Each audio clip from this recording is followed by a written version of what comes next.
Assalamualaikum warahmatullahi wabarakatuh. Bismillahirrahmanirrahim. Alhamdulillahirabbil alamin. Wassalatu wassalamu ala asyrafil anbiya'i wal mursalin wa ala alihi wa sahbihi ajma'in. Amma ba'du. Jamaah, Bapak Ibu, hadirin hadirat sekalian yang saya muliakan.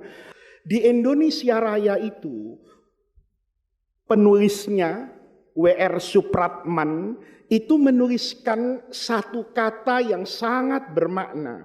Kata beliau, bangunlah jiwanya, bangunlah badannya. Indonesia Raya ini akan tegak berdiri itu kalau yang dibangun pertama kali jiwa, kemudian yang dibangun adalah badan. Keseimbangan antara lahiriah dan batiniah. Nanti kalau kita kaitkan dengan Rasulullah Sallallahu Alaihi Wasallam, maka yang dibangun oleh Nabi pertama kali di Mekah dulu itu adalah fondasi akhlak. Kita bisa lihat masa dakwah Rasulullah Sallallahu Alaihi Wasallam itu relatif 22 tahun dan beberapa bulan. Di Mekah Rasulullah itu lebih panjang daripada di Madinah. Di Mekah itu Rasulullah hampir 12 tahun lebih, sementara di Madinah Nabi Muhammad itu hanya 10 tahun. Yang menarik adalah Al-Qur'annya kalau kita bagi menjadi surah Makkiyah dan surah Madaniyah. Surah Madaniyah itu cirinya panjang, Pak. Satu contoh misalnya, itu surah-surah pertama yang ada di dalam Al-Quran. Itu ada surah Al-Baqarah, ada surah Ali Imran misalnya. Itu adalah surah yang sangat panjang. Berbicara aspek yang luas pada kehidupan agama, sosial, politik, ekonomi. Itu kita bisa dapatkan rangkaian penjelasannya itu di dalam surah yang namanya Al-Baqarah. Nanti kalau ibu lihat surah Al-Makkiyah itu pendek-pendek. Yang panjang itu cuma surah Yusuf. Tapi yang lain itu Inna A'toina. Yang lain Kulhu.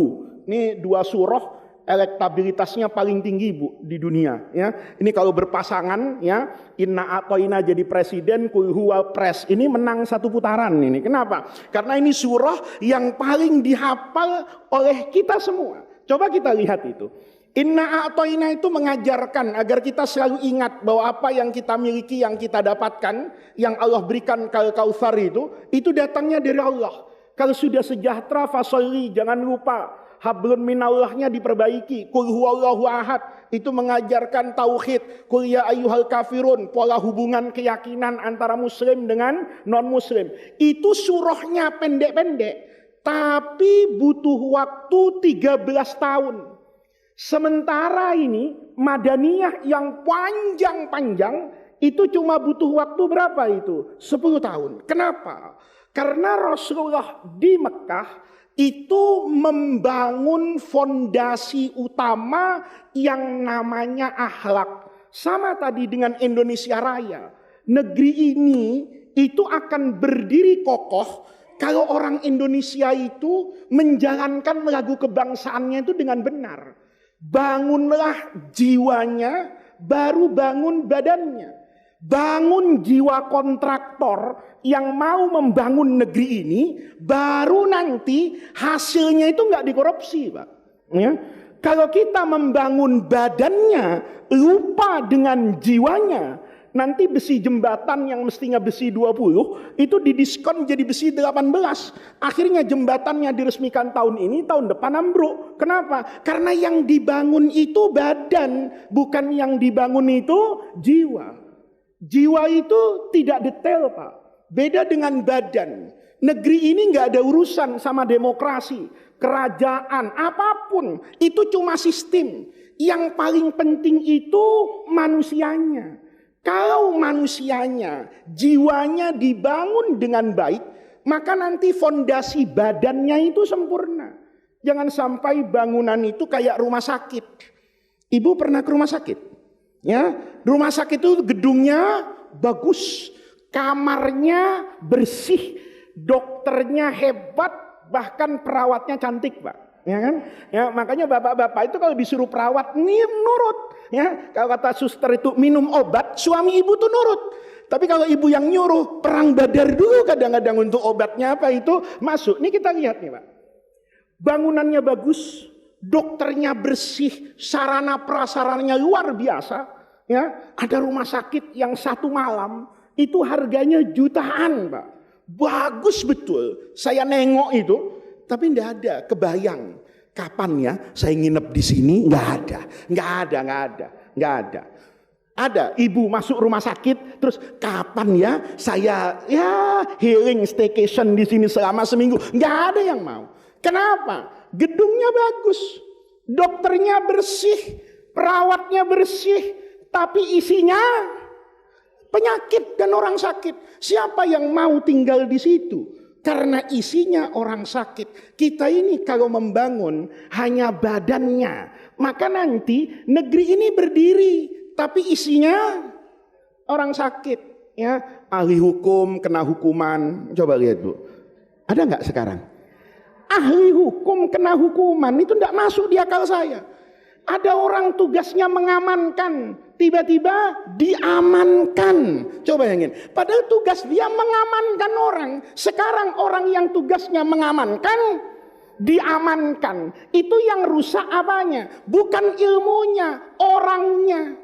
Kenapa orangnya? Ilmunya tidak berjiwa. Nah, ini sebetulnya yang kemudian kita lihat supaya orang tidak membedakan agama, budaya, kemanusiaan itu pada fungsi yang benar dan luhur, dia pasti sama, Pak. Nih, dia pasti sama. Manusia yang benar, manusia yang sehat lahir batinnya, itu pasti akan mengedepankan yang namanya apa itu? Akhlak. Ini yang kemudian kalau kita lihat mengapa Rasulullah Shallallahu Alaihi Wasallam itu sukses jadi pemimpin. Nabi itu sukses membangun masyarakatnya. Itu kenapa? Karena yang dibangun itu yang pertama kali adalah apa ini? Akhlak. Coba lihat ayat Qur'annya ini. Ya, ini karena waktunya tidak panjang, saya baca ayatnya. Kalau ibu-ibu ada yang tidak tahu terjemahnya, nanti bisa buka apa ini? Al-Mukarram Google, ya, atau tanya sama Kiai Chat GPT. Nah, itu bisa jawab segala-galanya, itu cepat ya. Kata Al-Quran, Fabima rahmatin minallahi lintalahum. Agama ini, agama yang membawa akhlak yang paling diminati semua orang, itu namanya rahmat kasih sayang. Karena agama ini adalah agama yang kasih sayang, maka yang membawa Rasulnya itu lintalahum. Harus orang yang lemah lembut. Nih, Fabima rahmatin minallahi lintalahum. Walau kunta faddan ghalidhal qalbi. Kalau Nabi itu pemarah emosional, sama.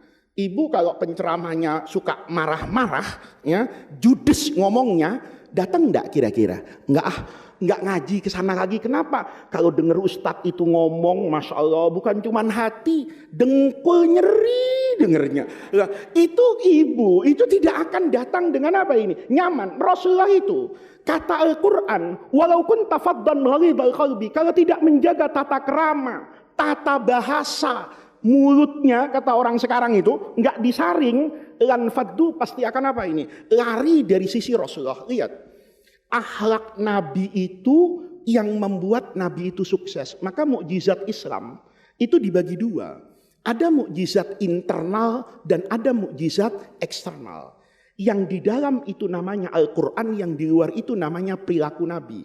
Maka yang jadi mukjizat buat Islam Nabi Muhammad itu Al-Qurannya dan akhlaknya. Lihat nih. Jadi nanti kalau kita belajar nih Bu ya, mukjizat Nabi itu menghidupkan akal. Mukjizat semua Nabi sebelum Nabi Muhammad itu membungkam akal. Nabi Ibrahim tuh, api yang panas dan membakar jadi dingin dan keselamatan, itu tidak masuk akal. Akal mana yang bilang api itu dingin? Akal itu dibungkam dengan mukjizatnya Nabi Musa. Bayangin, tongkat dipukul ke laut, itu bisa jadi infrastruktur, Pak. Saya kebayang kalau tongkat Nabi Musa itu ketemu, ya, rasanya masalah di Indonesia itu selesai, ya. Mau bangun jalan, mau bangun apa, bagi bansos, tinggal pukul apa ini? Tongkat Nabi siapa ini? Nabi Yusuf. Mukjizatnya tuh di baju. Ayahnya Nabi Yakub itu yang saking sedihnya buta matanya itu karena kebanyakan nangis, itu dikasih bajunya Nabi Yusuf, diusapin, sembuh. Masya Allah, kalau baju itu ketemu rumah sakit bangkrut, Bu, ya. Dan ibu yakin nggak akan lagi peduli sama namanya skincare, ya kan? Asal mau cakep kasih bajunya Nabi Yusuf langsung glowing, Bu. Coba kasih baju saya, ya kan? Oh, mungkin penyakitnya transmigrasi, kan gitu, Bu. Nah, ini kita lihat nih, mukjizat Rasulullah itu ada pada dalam diri Nabi yang menghidupkan akal, supaya saya nanti bisa mencontoh Rasulullah Shallallahu Alaihi Wasallam. Lihat, yang pertama, Nabi itu dikatakan tadi dalam Al-Quran, fabima rahmatin minallahi lintalahum. Itu lemah lembut. Kelembutan hati Rasulullah yang dibungkus dengan makarimul akhlak itu yang meyakinkan orang bahwa ini adalah Nabi. Pantas kalau Nabi ini begini.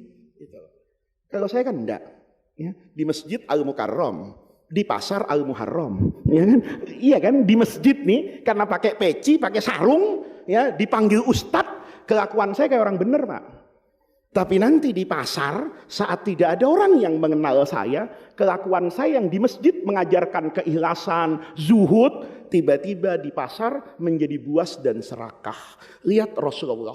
Rasulullah itu sehidupnya itu dibungkus dengan makarimul akhlak. Nih, enggak pakai teori, contoh, Bu. Gimana cara Nabi itu menundukkan orang, bahkan orang itu dibuat jatuh cinta pada pandangan pertama. Ya. Dulu ada dukun hebat di Mekah, namanya Dimat bin Sa'labah al-Usdi. Ini dukun nomor 1. Satu ketiga, dukun ini kelamaan bertapa, Pak. Dalam satu riwayat itu di Yaman. Ini sahabat dekatnya Abu Lahab nih. Bestinya Abu Lahab sama Abu Jahal di Mekah nih, ya. Besti betul, Bu. Ini lama nggak ketemu, kan nggak ada WhatsApp, jadi nggak ada WhatsApp grup antara dukun dan Abu Jahal, itu nggak ada gitu loh. Jadi lama ngilang ini. Begitu lama ngilang, Dimat ini datang ke Mekah. Itu hampir 3 tahun. Dimat tuh nggak pernah bertemu dengan Abu Jahal dan Abu Lahab. Begitu ketemu, Masya Allah, ini mukanya Abu Lahab sama Abu Jahal itu muka orang sedih dan orang gelisah. Maka Dimat tuh nanya, ma bika ya Abul Hakam. Abu Jahal itu panggilan kita, tapi di Mekah Abu Jahal itu dipanggil Abul Hakam karena pemimpin dan orang cerdas. Cerdas tapi tidak dapat hidayah, itu namanya Abu Jahal. Maka ya ma bika ya Abul Hakam. Abul Hakam, kamu kenapa Abu Jahal, Amr bin Hisham ini? Kenapa mukamu itu kok kayak sedih? Kata Abu Jahal, bagaimana saya tidak sedih? Keluarga saya, anak dari tokoh yang sangat dihormati di Mekah ini, anaknya Abdul Muthalib, ini cucu maksudnya, karena waktu itu kan ayahnya tidak ada. Cucunya Abdul Muthalib ini tiba-tiba merubah keyakinan kita di Mekah. Kita biasa menyembah Lata dan Uzza, disuruh beribadah kepada Allah. Minuman keras yang menjadi keseharian kita, berzina yang biasa dilakukan. Tiba-tiba kata anaknya Abdul Muthalib, itu semua hukumnya apa ini? Haram. Kata Abu Jahal, saya yakin ini cucunya Abdul Muthalib ini, ponakan saya ini, kalau kata orang Betawi ketempelan. Sawan ini mungkin ada di gua, ada di gunung, tiba-tiba kemasukan apa ini? Jin sama setan. Lihat, kata siapa ini? Abu Jahal. Maka Dimat bilang, tenang sahabatku, kalau urusan jin, setan, teluh, santet, serahkan sama saya. Ini dukun bersertifikat halal nih, ya kan? Kata siapa ini? Kata Dimat. Saya ini ahlinya. Kata Abu Jahal, bener juga ya katanya. Kan kamu yang biasa ngobatin orang-orang gila itu. Lihat nih Bu. Nabi Muhammad itu ketika pertama kali di Mekah, itu semua tuduhan orang kafir, itu sesuatu yang buruk, tetapi mereka tidak puas dengan apa yang dia tuduhkan. Coba lihat. Wa yaquluna innahu lamajnun. Nabi Muhammad itu di Mekah dibilang majnun, orang gila. Wa qalal kafiruna hadza sahirun kazzab. Ini tukang sihir. Tapi orang kafir Quraisy itu sebetulnya itu nggak puas dengan tuduhannya. Kenapa? Kalau saya bilang orang gila, ini tapi nggak kayak orang gila. Mau dibilang tukang sihir, ini nggak kayak tukang sihir. Itu Allah buktikan cerita itu ketika bertemu dengan Dimat. Kata Abu Jahal, ini Muhammad ponakan saya, ini kena sihir ini.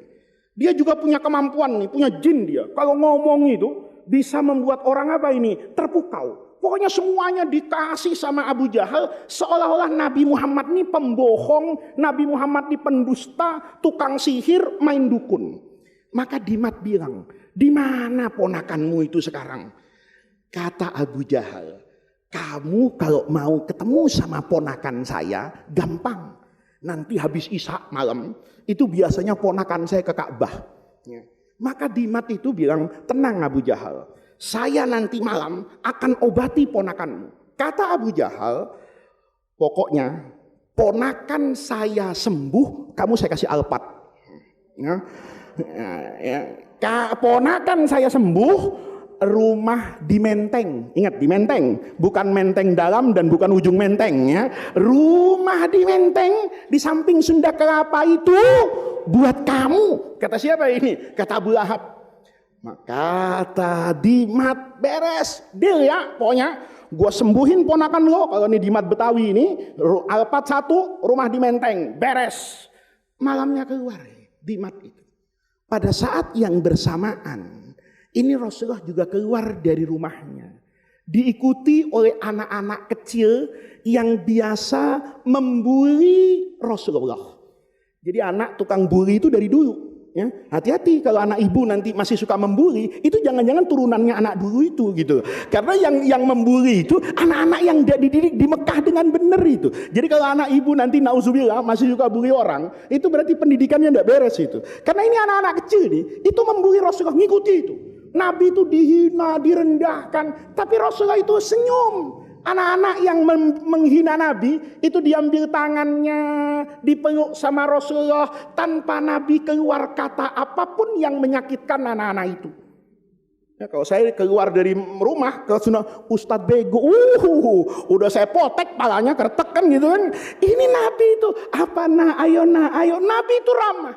Dimat di situ mulai terganggu. Kata Dimat, kalau ini orang gila nggak gini. Diikuti orang mesti ngamuk atau nyanyi-nyanyi. Kan gitu. Ini tenang, wajah yang menenteramkan, kata Dimat. Tapi di otaknya Dimat tetap ini orang apa ini? Kesurupan orang gila ini tetap ini di otaknya. Tapi dia mulai apa ini? Terganggu. Maka diikuti ini Bu. Sampai kapan? Sampai Rasulullah sholat. Tiba-tiba di depan Ka'bah itu Rasulullah melakukan gerakan kayak kita apa ini? Sholat duha tadi. Kata Dimat, Masya Allah. Gerakan apa ini? Saya tidak pernah melihat orang gerakannya semenawan itu. Tapi di kepala dia, persepsinya itu udah kadung dibangun, ini orang tidak beres. Maka begitu Rasulullah salam ke kanan, begitu ke kiri, ini ngelihat siapa ini? Dimat. Maka Rasulullah senyum menyapa begini. Kata Dimat, jarang-jarang orang gila begini, katanya. Ini tantangan buat saya. Diam dia. Nabi sholat lagi. Begitu Nabi sholat, Dimat itu pada keadaan yang sama. Kemudian nengok lagi, senyum lagi. Kali ini Dimatnya tergoda untuk senyum. Karena kan dia dikasih senyum. Maka dia membalas apa ini? Senyum. Tapi nggak ngomong apa-apa. Karena nggak ngomong apa-apa, Nabi sholat lagi. Maka begitu Nabi sholat yang ketiga, ini kata guru saya dulu pas cerita, itu kemudian Nabi salam, senyum lagi. Ngelihat Dimat senyum juga, maka Nabi ngomong, ada apa saudaraku? Lihat, nyapa Nabi. Dimatnya nggak tanggung-tanggung ngomongnya. Tenang anaknya Abdul Muthalib, Saya biasa ngobati orang gila. Nih kenalan pertama, Nabi ngasih senyum dengan keramahan, Dimat balesnya tenang, lo segila-gilanya gue obatin sembuh. Kalau saya tampar Pak, ya kan kenapa? Masya Allah belum kenal sudah nuduh saya gila. Maka kata Dimat tadi tenang, katanya, wahai anaknya Abdul Muthalib, saya ini biasa kok menyembuhkan dan mengobati orang-orang yang gila. Nabi itu senyum nggak marah, sholat lagi. Nih, begitu sholat Dimat tambah yakin ini, ya ini kayaknya masih kena gangguan ini. Kenapa? Saya bilang gila kok nggak ada reaksinya. Maka dia begitu Nabi salam, diulangi lagi sama Dimat. Ayo saudaraku, ikut saya berobat, ya kan, ke rumah sakit jiwa, ke psikolog, supaya apa yang mengganggu jiwamu itu sembuh. Coba ibu digitukan orang keluar dari masjid, kira-kira ngamuk nggak kira-kira Bu? Ayo Bu Haji ikut saya ya kemana? Ke rumah sakit jiwa. Kayaknya Bu Haji ini terganggu jiwanya. Ngamuk pasti. Rasulullah itu tenang. Pada kali yang selanjutnya Nabi Muhammad itu baca yang biasa dipakai oleh khotib itu. Karena Dimat yang maksa bahwa kamu ini gila, maka kata Nabi, innal hamdalillahi nahmaduhu wa nasta'inuhu wa nastaghfiruh may yahdihillahu fala mudhillalah wa may yudlil fala hadiyalah. Saya ini bersyukur saudaraku. Nabi tidak tahu namanya Dimat ini. Saya ini bersyukur mabi min jinnatin. Saya ini bukan orang gila. Saya hanya ingin mengajarkan manusia ini untuk keluar dari penghambaan kepada manusia menjadi menghamba kepada Tuhannya manusia, dari kehidupan dunia yang sempit ila saatil akhirah, kepada kehidupan dunia yang kekal dan luas. Dengar kayak gitu kata Dimat, ini bukan orang gila ini gitu. Maka didekati Nabi Muhammad nih. Kata Dimat, mohon maaf, saya ini tidak tahu kalau kamu seperti itu. Nih ibu-ibu nih, ya, jangan suka ngegosip kalau belum kenal, ya. Ini kadang-kadang orang kenal enggak, ketemu enggak pernah, cuma gara-gara lihat status WhatsApp. Itu kemudian orang dihakimi dan dihukumi. Itu kayak orang Abu Jahal dengan Abu Lahab di Mekah. Dimat bilang, maafkan saya. Saya tidak pernah bertemu dengan orang yang mengalami gangguan jiwa tetapi memiliki kelembutan kata seperti engkau. Saya yakin engkau ini tidak terganggu jiwanya. Kata Rasulullah, memang iya, saya tidak terganggu jiwa saya. Saya hanya ingin dijelasin. Mendengar penjelasan itu kata Dimat, saya mau ikut engkau Muhammad. Saya ajarkan kepada saya agamamu. Maka tiap hari Dimat itu ikut Nabi. Abu Jahalnya senang, serius sekali pengobatan ini kan gitu ya. Artinya apa? Kemana Dimat pergi, Rasulullah ngelihat, kemana Rasulullah pergi, Dimatnya itu ikut. Siang malam, wah seserius itu pengobatan ini kata Rasulullah. Kata Abu Jahal, lama-lama setelah 10 hari, kok nggak ada laporan ini dokter, nggak ada progresnya. Dipanggil sama Abu Lahab nih, gimana sahabatku katanya, pengobatanmu berjalan lancar. Lancar katanya, lancar sekali pengobatan saya. Kata dia, gimana lancarnya?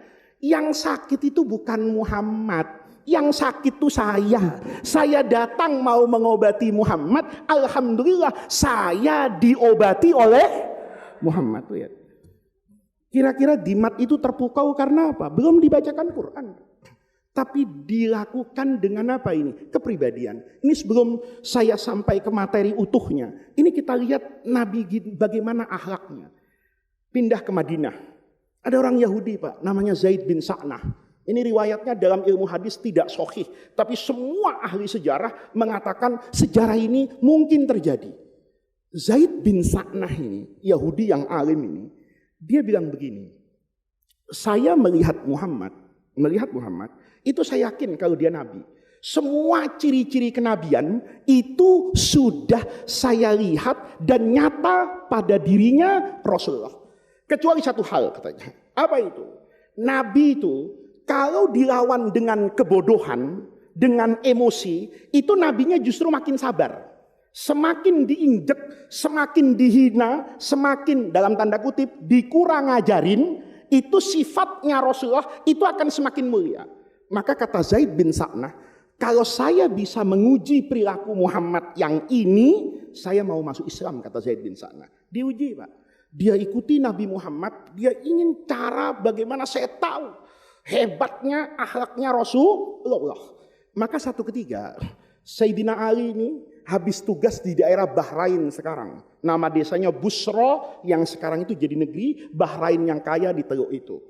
Ini pulang Sayyidina Ali menghadap Rasulullah Shallallahu Alaihi Wasallam, lapor, Nabi, orang-orang di Bahrain Busra itu masuk Islam. Mereka sudah ikut sama kita, rajin belajar. Sayangnya mereka apa ini? Miskin.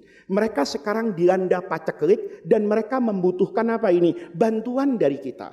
Kata Rasulullah sambil ngomong sama Sayyidina Ali ini, Zaid bin Sa'nahnya dengar di belakang nih. Kata Nabi, saya nggak punya uang Ali. Gimana ya caranya untuk memberikan bantuan kepada mereka? Maka Zaid bin Sa'nah itu dapat ide. Saya akan uji Muhammad dengan kebutuhan dia akan apa ini? Uang. Maka Zaid bin Sa'nah itu datang sama di hadapan Rasulullah. Besoknya ini, supaya nggak kelihatan nguping, ya, supaya nggak kelihatan apa ini? Mencuri dengar. Besoknya datang nih ke Rasulullah. Zaid tuh ngomong, ya Muhammad, saya dengar katanya kamu sedang membutuhkan uangnya untuk bagi-bagi bansos. Ya. Jadi bansos itu ada Bu dari zaman dulu ya. Karena yang mau dibagi sama Nabi itu bansos gitu. Tapi dari duit yang halal ini ya, bukan ijon proyek ini kan gitu kan. Ini dari duit yang halal. Kata Nabi, betul saya mau bagi bansos nih, bantuan sosial untuk rakyat saya yang ada di sana. Mereka itu kebutuh banget. Tapi saya nggak punya uang. Kata Zaid gini aja. Engkau ini Rasulullah kan punya HPH, punya hutan. Ya, punya PTPN kalau sekarang BUMN ini ya, nanam apa ini? Nanam batu bara macam-macam kalau sekarang. Engkau kan punya pohon kurma, Rasulullah. Iya kata Nabi. Tapi kan belum berbuah. Kan tidak bisa saya apa kan ini? Saya uangkan, saya jual. Kata Zaid, gampang. Sekarang saya kasih engkau duit Rasulullah 1 miliar. Tapi nanti kalau itu panen, maka kurma senilai 1 miliar engkau bayarkan kepada saya. Kata Rasulullah, tapi ini butuh waktu. Kurmanya kan, itu Nabi Pak. Nabi itu pada fungsi kenabiannya, itu pakai kemanusiaannya. Jadi Nabi itu nanam kurma, itu matangnya sesuai musim. Ya, kalau kita kan enggak, merasa soleh kurma ditiup, tahu-tahu langsung panen. Enggak, kata Nabi, ini kurma panennya masih 3 bulan Zaid. Gitu loh. Kamu mau minjemin uang beli bayar cash 1 miliar tapi kurmanya 3 bulan lagi. Kata Zaid, nggak apa-apa Muhammad. Pokoknya ini uangnya saya bawa sudah, transaksi ini disaksikan banyak orang. 1 miliar dikasih ke Rasulullah kalau uang sekarang, maka Rasulullah jadi punya apa ini? Hutang. Hutangnya Nabi apa? Kurma senilai 1 miliar dibayarkan saat panen 3 bulan yang akan datang. Maka Zaid bin Sa'nah seminggu kemudian, ini karena mau nguji Nabi, datang ke Rasulullah. Datang itu tidak pakai akhlak. Nih, langsung nyekek lehernya Rasulullah itu. Di depan orang, itu lehernya Nabi ditarik. Kata Zaid bin Sa'nah, bayar hutangmu Muhammad. Saya ini trauma dengan anak keturunan Abdul Muthalib yang suka ngemplang hutang. Ini kan memfitnah. Nabi itu tidak pernah hutang dan tidak pernah ngemplang hutang. Tapi kata Zaid, langsung nih, ditarik lehernya Rasulullah itu, kerah bajunya. Muhammad, bayar hutangmu. Padahal masih 3 bulan. Kenapa harus bayar sekarang? Saya nggak percaya lagi dengan anak keturunan Abdul Muthalib yang suka ngemplang hutang. Sayyidina Umar ngelihat kayak begitu, Masya Allah, darahnya itu kayak dibakar api Pak.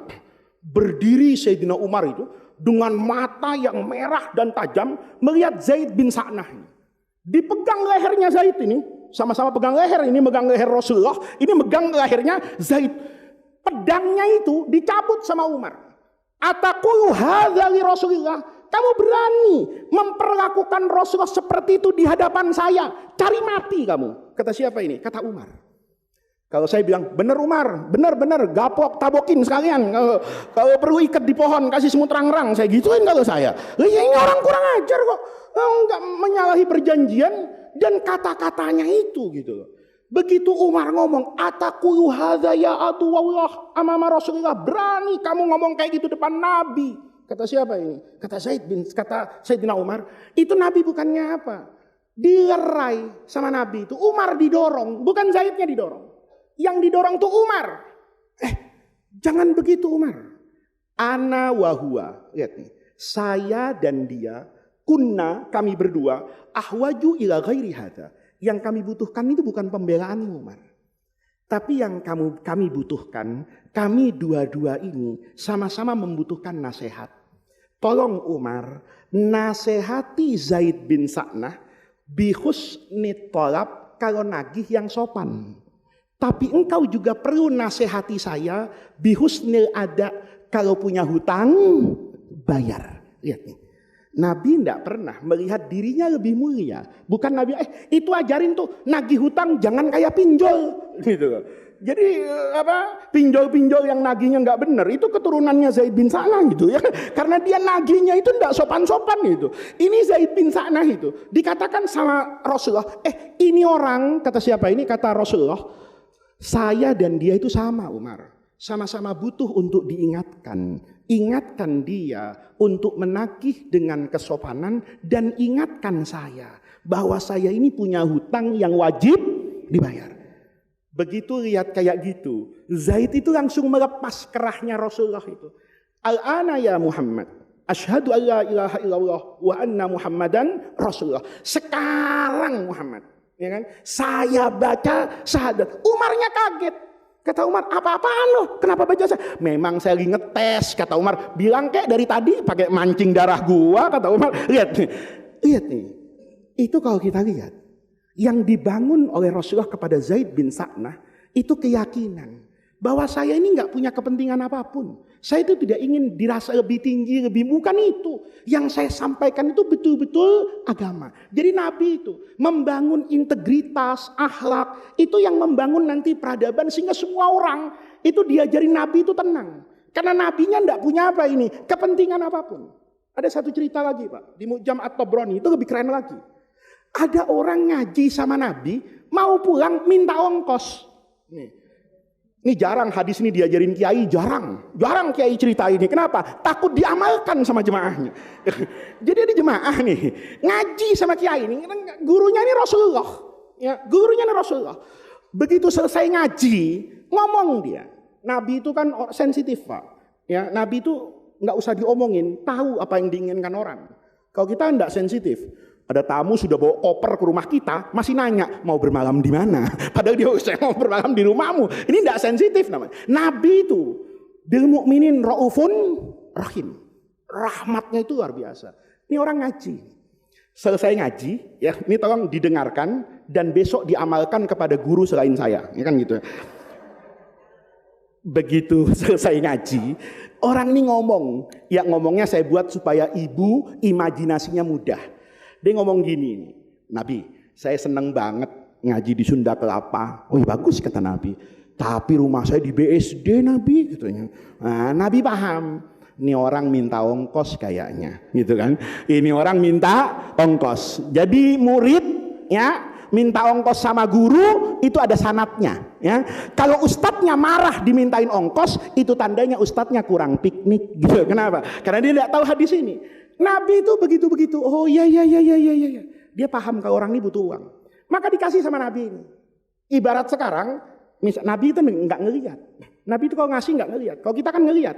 Sama-sama merah, pakai peci apa enggak? Kalau pakai peci itu dimasukin lagi nih karena 100.000. Kan gitu nih. Nabi itu langsung ambil. Yang ada semuanya dikasih sama Nabi. Maka kalau ibarat sekarang, ternyata 50.000 Bu. Ya, ini minta sama guru dan enggak sopan ini. Lebih tidak sopan lagi. Begitu dikasih sama Nabi, dihitung depan Nabi. Ibu kalau kondangan dihitung, tersinggung nggak Bu? Oh tersinggung, dihitung depan Nabi. Ini kalau bahasa Betawi gampangnya nih. Ya elah, Sayyidul Anbiya wal Mursalin 50.000. Pengurus Masjid Sunda Kelapa ngasih nggak 50.000? Masa Nabi 50.000? Sayyidina Umar berdiri lagi. Ya Allah ini orang kurang ajar kata. Minta uang dikasih ngeyel. Lihat nih. Orang itu tidak dimarahin sama Nabi.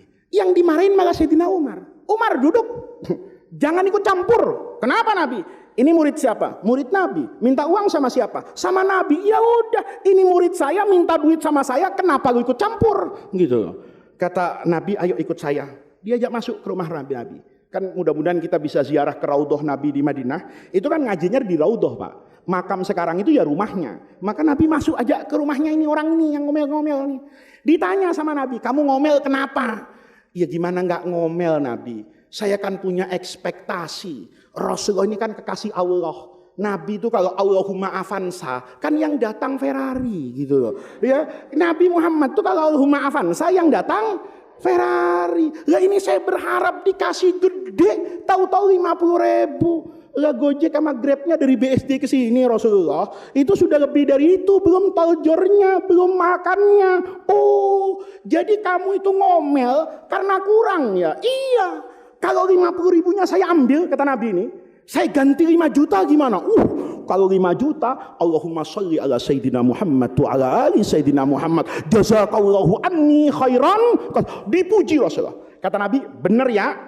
Asal kamu habis ini keluar dari rumah saya, jalan depan sahabat saya, puji-puji saya, kamu saya kasih 5 juta. Kata orang tadi, jangankan muji. Kalau 5 juta Rasulullah, oh saya itikaf di masjid, saya cerita kebaikan Rasul. Benar ya? Dikasih uang betul sama Nabi itu. 5 juta. Orang itu keluar.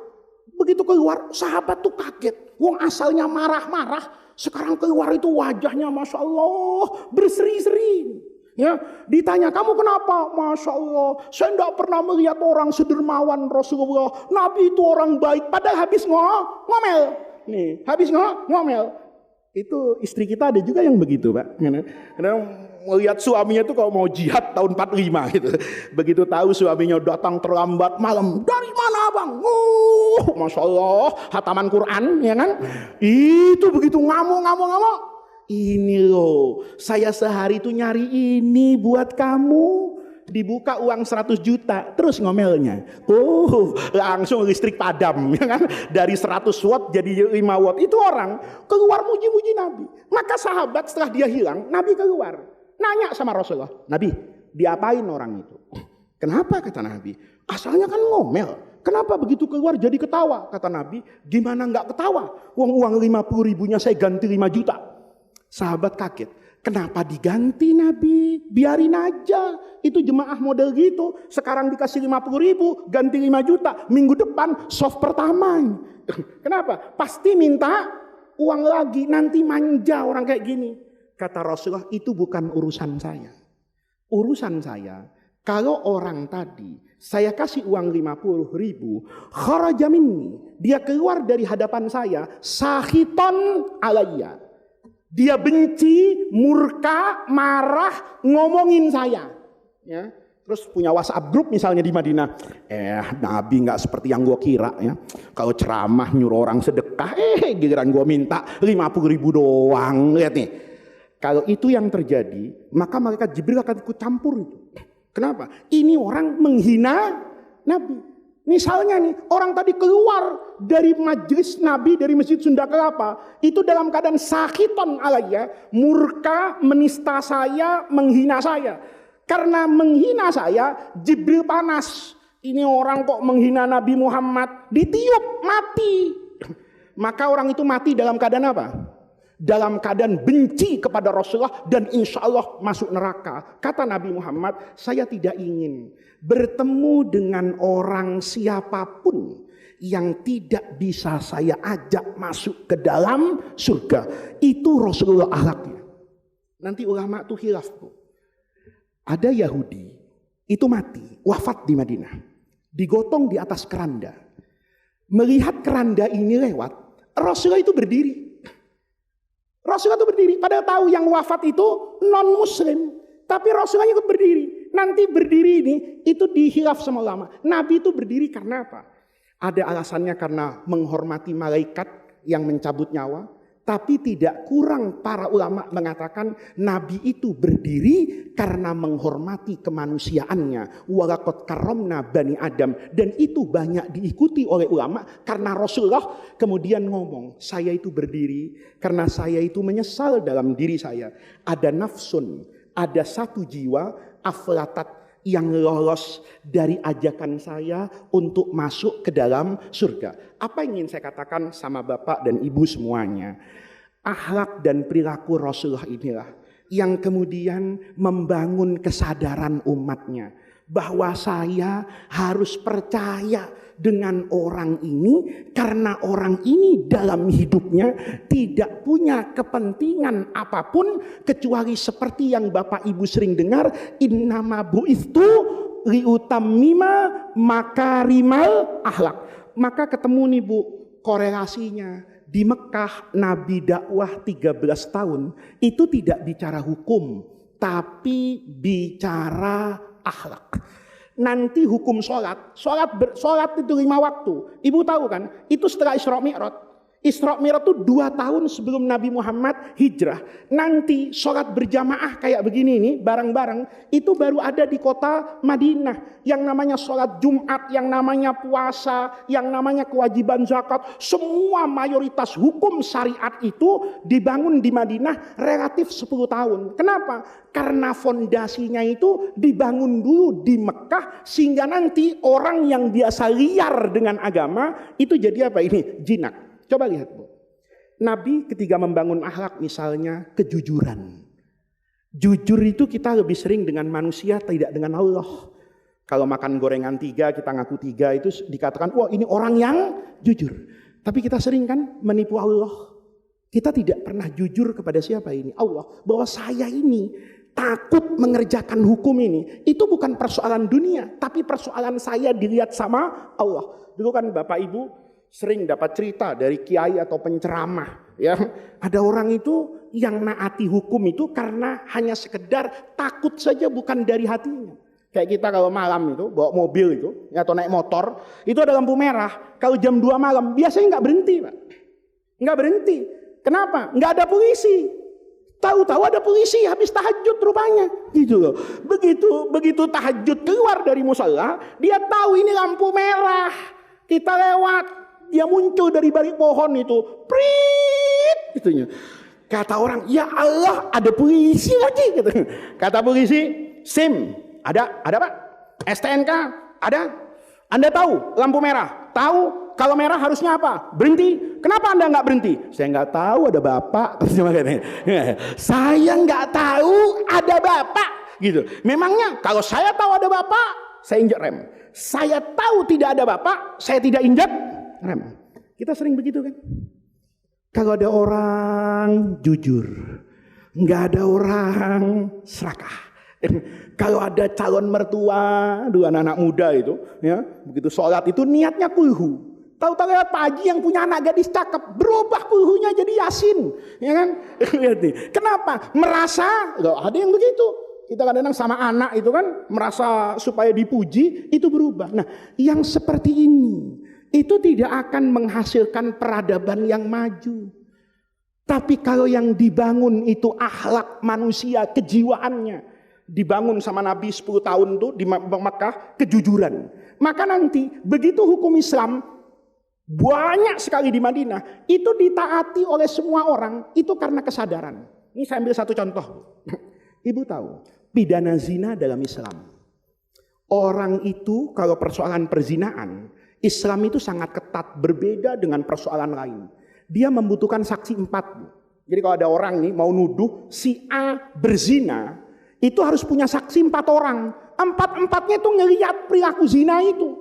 Kan nggak mungkin kalau ada 4 orang kan nggak jadi zina, Pak. Bagaimana caranya orang bisa berzina kalau disaksikan 4 orang? Ini berat, Pak. Islam itu nggak sembarangan. Jadi kalau Anda mau menuduh orang lain zina, itu harus bawa saksi 4. Kecuali suami istri, karena suami istri kan punya rasa. Jadi kalau ada suami nuduh istrinya berzina, ya, atau istri nuduh suaminya berzina, itu boleh tanpa 4 saksi, tapi harus bersumpah 4 kali dengan nama Allah. Dan yang kelima berjanji, laknatullah akan turun kepada kami yang berdusta di antara suami dan istri. Sulit yang namanya pidana perzinaan untuk dibuktikan melalui persaksian. Yang terjadi zaman Rasulullah, semua orang yang berzina itu datang ke Rasulullah itu bukan karena hukum, tapi karena akhlak kejujuran dengan Allah.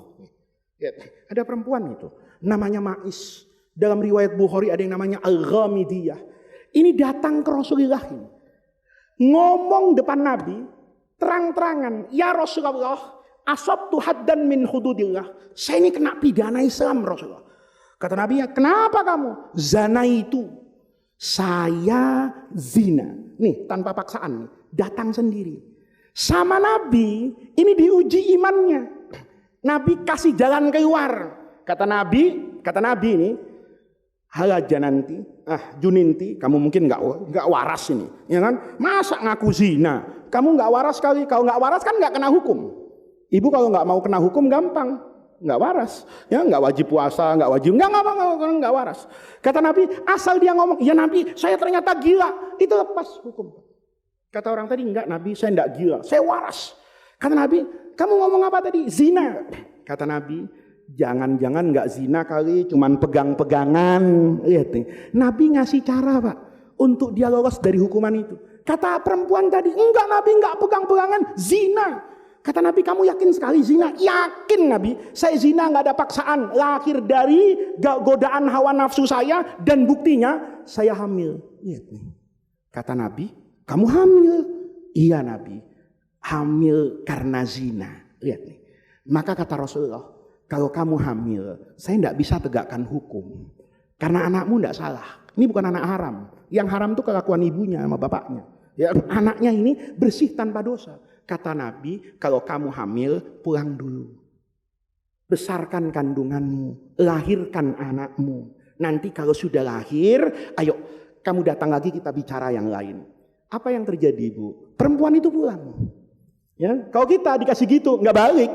Ya, jangan yang masih dilepas waktu pemeriksaan, yang di penjara aja bisa hilang kadang-kadang, ya kan? Ini baru dipanggil sekali sama Nabi. Kata Nabi, "Ya udah, nanti kalau sudah lahir kamu kesini ya." Bayangin Bu, kalau tadi datang ke Rasulullah itu godaannya nggak ada. Sekarang begitu lahir kayak ibu punya bayi kan, kepikiran nggak kalau saya nanti mati bayi ini sama siapa? Perempuan itu begitu melahirkan, wafi nifasiha, kata semua perawi hadis masih dalam keadaan apa ini? Nifas. Itu datang ke Rasulullah. "Nabi, saya sudah lahir. Saya ini sudah istri orang Nabi, berzina. Maka hukumnya adalah hukum rajam. Saya harus mati ya Rasulullah. Ini bayi saya." Kata Nabi, "Loh nggak bisa. Bayi ini kan nggak bisa makan sate gitu loh. Nggak bisa makan, bisanya cuma ASI." Kata Nabi, "Susui dulu anakmu." "Berapa tahun, berapa lama ya Rasulullah?" "Ya sampai usia menyusui."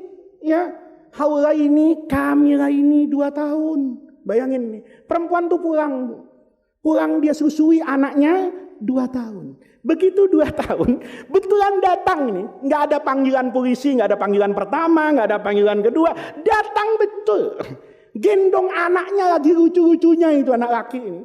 Kata Rasulullah, "Kamu yang mana? Yang dulu Nabi saya zina. Tolong Nabi, sudah cukup. Saya sudah 9 bulan hamil. Saya sudah membesarkan 2 tahun. Sudah cukup engkau berikan waktu saya hidup." Kata Nabi, "Nggak bisa. Kalau nanti ini kamu saya hukum mati, lalu anakmu nih gimana?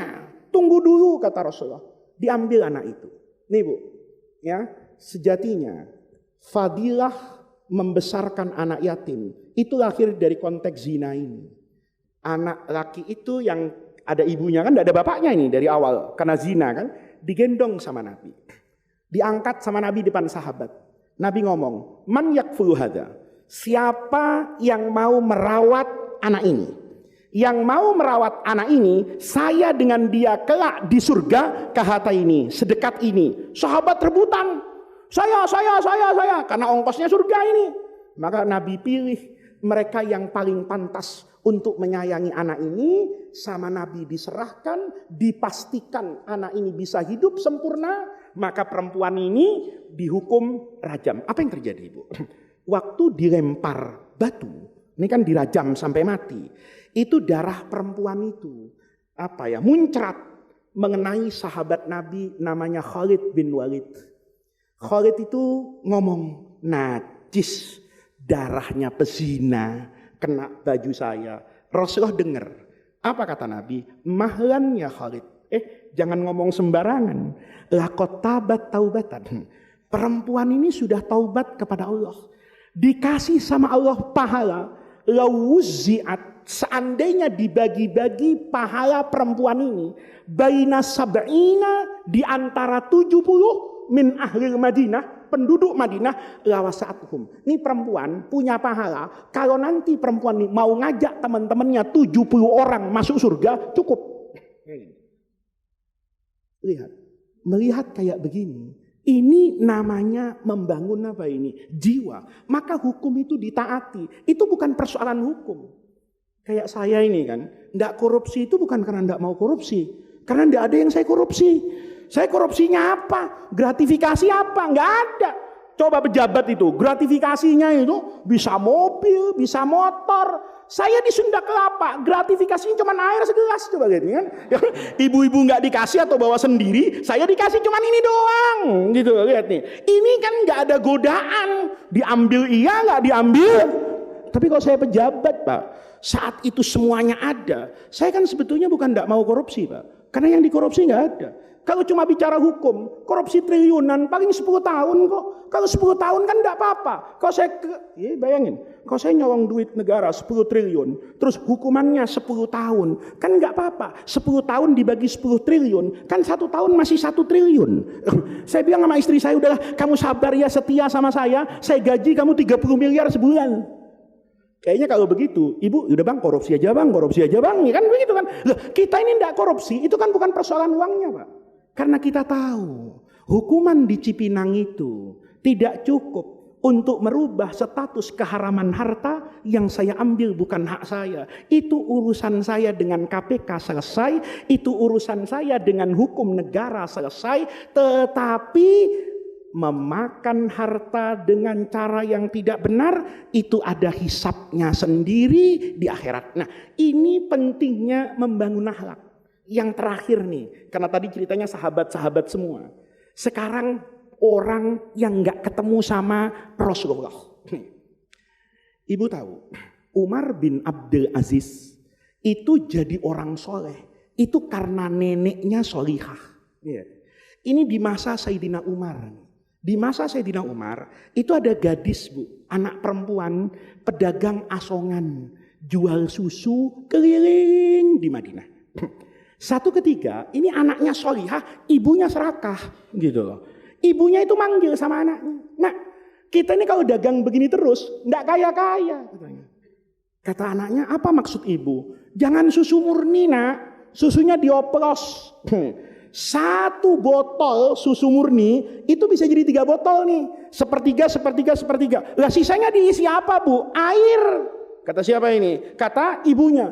Anaknya jawab, hati-hati Bu, Umar bin Khattab nih Amirul Mukminin, presiden, ini kalau tahu kita bisa dihukum. Kata ibunya, Umar sekarang lagi pulas tidur. Lagian Umar presiden, nggak ngurusi lah soal pedagang susu. Paling Umar sedang memindahkan IKN misalnya gitu ya. Jadi Umar ini nggak ngurusi yang kecil-kecil, nggak akan tahu. Udah oplos. Lihat nih, jawaban anak perempuan itu. Umar ini sedang jalan di pinggiran kota Madinah mendengar dialog ini. Anak perempuannya tadi itu yang dipaksa sama ibunya ngoplos tadi itu, Umar tidur, Umar nggak tahu. Jawabannya itu keren. Ibu, kalaupun Umar tidak tahu, tapi Tuhannya Umar tahu. Dengar kayak gitu, ditandain rumahnya itu sama Umar. Balik Umar yang asalnya berusukan. Jadi berusukan itu dari dulu Pak. Cuman enggak bawa wartawan. Itu penting bedanya gitu. Dan itu enggak narsis di Instagram gitu. Umar itu berusukan. Dia pulang ke rumahnya itu. Dibangunin semua anak laki-lakinya itu. Dibangunin. Kata Umar, nak, siapa yang ingin membahagiakan bapakmu dan bapakmu doakan mudah-mudahan kita semua kumpul sama Rasulullah nanti di surga. Ada apa Pak? Yang mau saya doakan, yang mau jadi anak teladan, nikah besok pagi sama perempuan yang saya bawa. Kata anaknya, saya sudah nikah Pak, saya sudah nikah. Anak bungsunya nih Asim, saya belum Bapak. Maka kata Umar, Asim besok kamu nikah ya, jodohmu ditunjuk tuh, rumahnya di sana. Mohon maaf, ini nggak kufu, nggak sesuai dengan kedudukan secara sosial Sayyidina Umar, presiden ini, gitu loh. Begitu diambil anak itu dari pinggiran kota Madinah yang miskin, itu nanti anak perempuan ini kelak akan melahirkan cucu khalifah yang terkenal namanya Umar bin Abdul Aziz. Itu lahir dari seorang nenek yang mampu menjaga akhlak kepada Allah. Kita sering menjaga akhlak kepada manusia, tapi lupa menjaga akhlak kepada Allah. Ibu kalau mau kondangan itu dandannya luar biasa. Luar biasa ya. Mau pengajian itu dari semalam. Besok ada ceramah duha di Sunda Kelapa. Itu mulai membariskan yang namanya jilbab. Ini sama yang mana ya? Ini sama yang mana ya? Lama betul. Sekedar pengajian mau ketemu Masjid Sunda Kelapa sama mau ketemu kita. Tapi kalau sholat sendirian, kalau ngaji sendirian, serapi ini enggak, Bu? Hah? Bu, serapi ini enggak? Ya, mudah-mudahan serapi ini. Kalau belum rapi, dirapikan. Nggak usah bohong. Yang sering bohongin ustadz, suaminya nanti kawin lagi gitu. Nah, Bapak Ibu sekalian, ini yang ingin saya sampaikan. Kuncinya itu adalah akhlak. Akhlak itu yang akan membangun peradaban. Jadi nggak usah berpikir ini sistemnya harus sistem A, sistem B, sistem C. Jangan lupa, Bu. Orang yang pernah berteriak sistem khilafah pada sejarah Islam itu juga berumuran darah gitu. Ibu baca sejarahnya Bani Umayyah, ibu baca sejarahnya Abbasiyah, itu semua konteksnya itu adalah pemerintahan Islam. Sebagian masih disaksikan oleh ulama-ulama besar, tetapi yang namanya trik dan intrik kekuasaan itu tetap berlaku. Kenapa? Bukan soal sistemnya saja, tapi yang paling penting adalah manusianya. Kalau manusianya dibangun dengan akhlak, maka akan melahirkan peradaban yang penuh dengan akhlak. Tapi kalau dibangun dengan materialisme, maka hanya akan menghadirkan peradaban yang berisikan kepentingan duniawi. Lihat Pancasila, sila keempatnya itu. Ketika mau bangun negara, sila keempat, masih hafal Pancasila enggak? Nah, kalau hafal Pancasila itu biasanya orang dulu dan sudah tua. Karena kita dulu waktu SD itu wajib hafal Pancasila. Coba, sila yang keempat, itu kata Pancasila bagus banget. Kerakyatan yang dipimpin oleh hikmat permusyawaratan. Hikmah permusyawaratan, kebijaksanaan itu membutuhkan akal dan juga membutuhkan akhlak. Tapi voting itu hanya membutuhkan kekuatan elektoral. Coba lihat, dulu kalau mau milih pemimpin itu tanya sekolahnya di mana, karirnya apa. Sekarang enggak, surveinya gimana. Surveinya bagus, naik. Surveinya tidak bagus, turun. Padahal Pancasila itu mengingatkan, itu dipimpin oleh hikmah, kebijaksanaan dalam permusyawaratan. Musyawarah itu butuh akhlak, Pak. Bapak kalau nggak berakhlak, nggak diajak musyawarah. Tiap rapat judesnya luar biasa. Udah nggak usah undang. Kenapa? Ngerusak doang dia kalau datang lihat. Nah, ini yang ingin saya sampaikan pada pagi hari ini. Di rumah kita bangun peradaban itu dengan akhlak. Kalau ingin anak-anak kita itu yakin dengan apa yang kita perintahkan, kita juga harus mengerjakan apa yang diperintahkan. Anaknya dilarang gosip, tapi ibunya menjadi moderator gosip di tingkat RW, kan gitu. Anaknya disuruh misalnya jujur, tapi ibunya sering ngumpetin uang belanja. Anaknya belajar dari ibunya dan sebagainya. Ini yang ingin saya sampaikan pada pagi hari ini, di mana akhlak seperti kata penyair Arab Syauqi, innamal umamul akhlaquma baqiyat fa inhum dhahabat akhlaquhum dhahabu. Bangsa itu akan bergantung kepada akhlaknya. Selama akhlak dan perilaku luhur manusia itu ada dalam satu negara, maka negara itu akan berdiri tegak. Tapi di mana akhlak itu hilang, maka negara dan peradaban itu akan hilang. Mudah-mudahan Allah jadikan jam'ana hadza jam'an marhuma wa tafarruqana min ba'dihi tafarruqan maksuma. Mudah-mudahan hadirnya kita di majlis yang baik ini, di masjid yang baik ini menjadi tawassul dan wasilah kita semua untuk mendapatkan khairat dunya wal akhirah. Rabbana atina min ladunka rahmah wa hayyi lana min amrina rasyada. Allahumma la tahrimna khaira ma indaka li syarri ma indana. Kurang lebihnya saya mohon maaf. Wallahul muwaffiq ila aqwamit thariq. Wassalamualaikum warahmatullahi wabarakatuh.